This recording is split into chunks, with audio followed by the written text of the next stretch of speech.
Hello, everyone. Welcome back after Memorial Day weekend. It is May 26th. Yep, I've got that right. My name is Kelly Baltzell. I'm the CEO and owner of Beyond Indigo Pets. It's hard to believe we're in last month of May. Since it's Tuesday, it's View from a Hospital Day, and we have Leslie Ornelas with us. Welcome, Leslie. Welcome. Thank you. And she's blinking in and out a little bit because of technology difficulties. There we go. But she's here. So Leslie, tell us a little bit about you, where you live, where the practice is, geographical information, and then kind of the overall view of your world right now. Okay, well, we're located in beautiful Colorado Springs, which is on the Front Range of Colorado, the eastern side of Colorado. We are a small animal practice, growing, which is fabulous.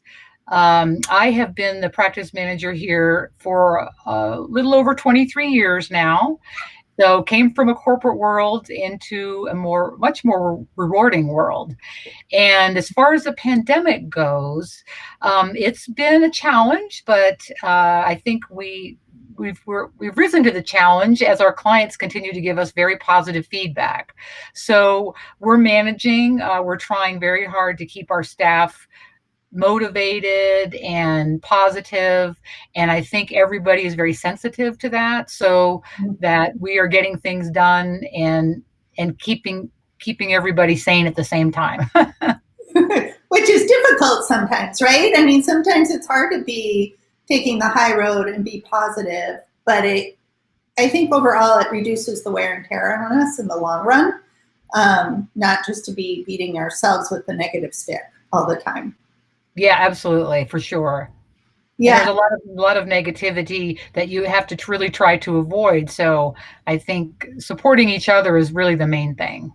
Right. Our greatest strength is the community that we live in, be it family, friends, work. We all have different communities, but, relying on those really work. Now, speaking of working, your hospital's working hard, I hear. Like, you guys are really busy. So talk about busy and talk about what type of busy. Like, are you seeing certain procedures or catch up or what's going on? Well, interestingly, we are seeing everything. People are still very concerned about their pets' vaccinations, getting their annual exams.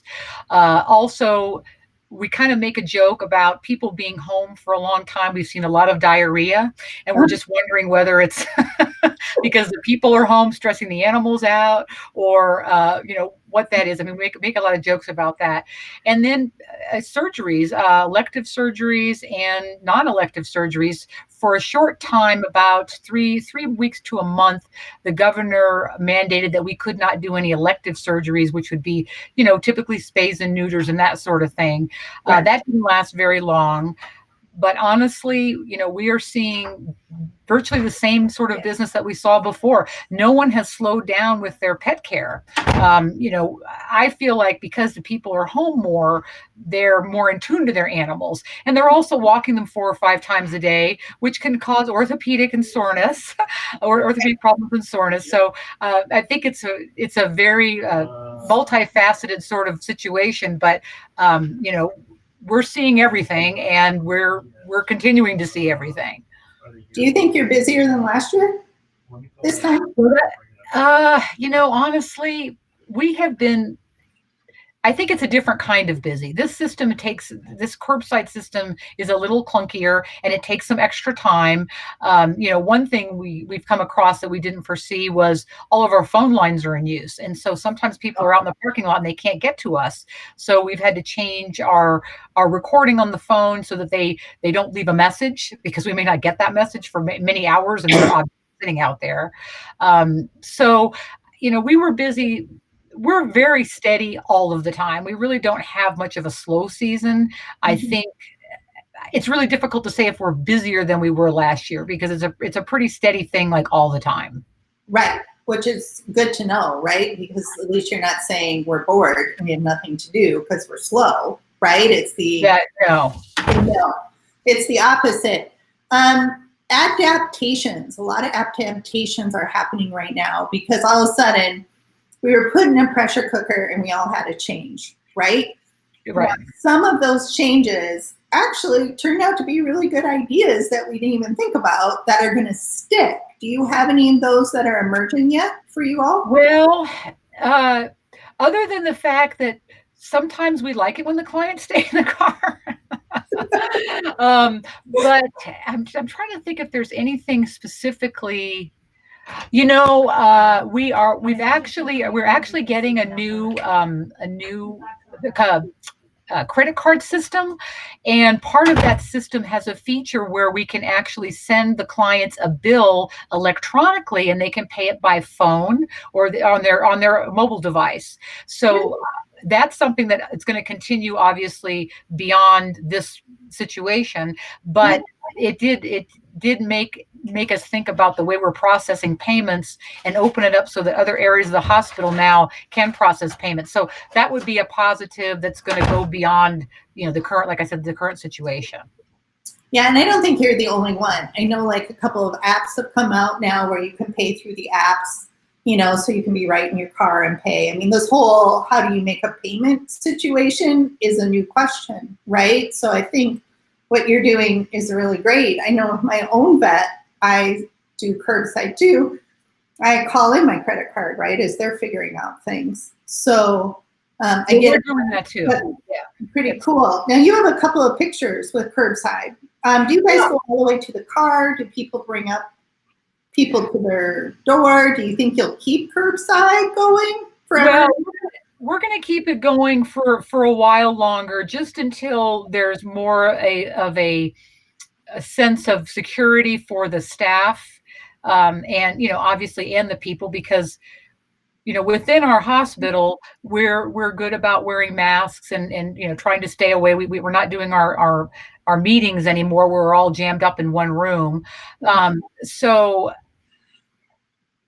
I'm sorry, I kind of lost track of what I was saying there. But anyway, I think the curbside has been working for us well, once we got used to it. Right. Well, it's a different way of living, right? So now people are like, oh, my vet care can be like McDonald's, where they come to the window. Or what I think about it is like old school roll-in diners when all the wait staff had, rollerblades on. Well, roller skates. They didn't have rollerblades back then. You get kind of spoiled, Yeah. Well, I think part of it too is we're by a very busy road, so we have to be very, very careful about how we get the animals, how we retrieve the animals. The technicians they're the ones they're retrieving the animals after we get the information. So we've implemented obviously double leashing, so that we have 2 leashes on the animals. We ask the clients, if possible, to come out of the vehicle with the pet, only because when you reach into a car, sometimes the dogs do not like that, and they get a little afraid, or they may get aggressive. So we're trying to kind of touch all those bases as far as safety for the client, for the patient, and for our staff. And I think I remember now, you had asked me before, which I kind of got off track a little bit, about what we were doing as far as when we're going to open up. I mean, I think we have to have a good sense of safety and security. The people now that come up to our hospital, I mean, we don't know what their situation is, what their level of PPE, if they wear PPE, and there's still people that kind of poo-poo this whole situation, and we have to be helping all those people, because all those people have pets. So it's really, really important for us to have consistent protocols in place, which we do. So I think that's probably the biggest challenge, is really knowing when it's going to be safe for us to open those doors and let people in. And I'm sure there'll be some sort of limitations like there is. So, for example, just Sunday, in our state, they allowed restaurants to be open with huge security measures, like 8 to 10 feet of distance, 50%. And I'm sure that once we open up, we're probably going to implement some sort of structure like that, so that we can continue to remain safe even though people are coming in. Right. And I think everybody's trying to figure out what that beast looks like right now. Yeah, for sure. Because we don't really even know. We don't know what trends or what does opening up mean or what are the results of opening up. I mean, there's just still so much data to gather there because, Yeah. as I constantly say, we're writing the textbook as we live the textbook. You know, people are going to look back years from now and go, what was it like? Just like they did with my grandmother on the Great Depression. And she, Yeah. you know, and to me it was a story, but for her it was real life because that's what she grew up with, you know, and so it's a big deal. Some hospitals are looking towards their community and their staff. So everybody's doing things to help others and do stress relief. Do you have anything like that you want to share today with what's going on in your community or with your teams or how you guys are keeping life? Well, you know, again, we definitely try to, you know, give a lot of positive reinforcement. As far as you stress relief kind of personally or stress relief within the community, there's different community things that go on. For example, at 6 o'clock and sometimes 8 o'clock at night, different communities have a howl where everybody goes outside and yells and screams, and about that. you know, little pockets of community sort of activities are happening all around. You know, we're a very, very outdoorsy community, and so people are outside all the time. I was at the park the other day, and it was just such a cute thing to see. There was a family, a young couple with a couple of small kids, and they had a couple dogs, and the husband was playing with the dog, and then he was actually rolling in the grass with the dog. It was the cutest thing, and this family looked like they were having such fun. And I have to wonder, would they have been doing that if they weren't forced to? I mean, maybe they would have, I don't know, but you look at that sort of thing and it just really makes you feel very positive and like this is going to end someday, but I hope that doesn't ever end. You know, I hope seeing those sorts of things don't end. Right. I mean, I've talked to a few families or parents around here, and they're like, gosh, I just really like not being so stressed out all the time with a busy schedule. It's a different type of stress right now, but you're not like on the go all the time, right? From one thing Absolutely. to another.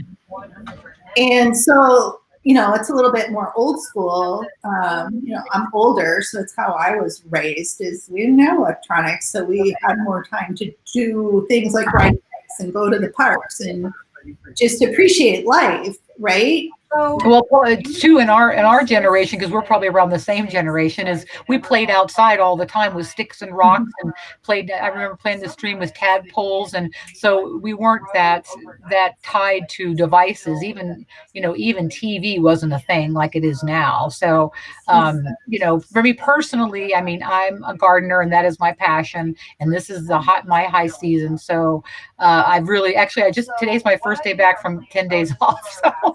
Really? I'm real relaxed now because I've been in my yard for the last 10 days.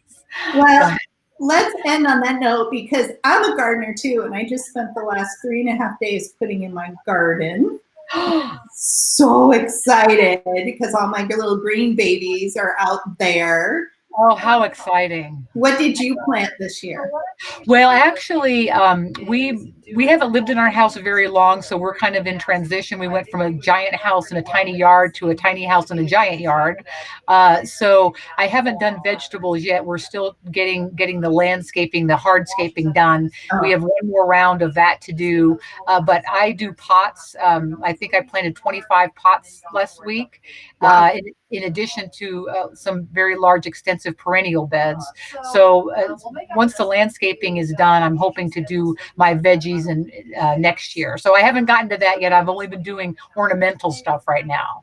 That's important though, because that has to go in first. But very exciting. Yeah. Very exciting. Delphiniums are my favorite. You know, delphiniums do very, very well here. They do very well in Colorado. I think they like the alkaline soil.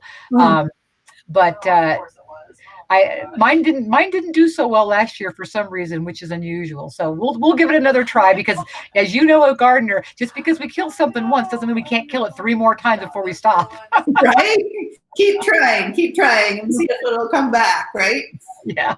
Well, that is so exciting. Well, thank you for just showing us a little snapshot of the world today. And it's so good to hear that you guys are busy and you're thriving and you're doing well, and your team is doing well, and it's healthy, and everything's thumbs up in your part of the world. It is, and I'm very grateful for that. I think we all have a big sense of gratitude for a lot of things now, and that's not a bad thing when you can turn into that gratitude when you know have a busy day and it's hard to remember those things on a day. It is. I'm with you right there, and gratitude just makes you feel so much better too. Absolutely. Yeah. So thank you so much. I'm grateful, speaking of gratitude, that you took some time today, went through some technology issues to be here. So thank you so much. Well, you're welcome, Kelly. It was nice to chat with you. Likewise. Thank you.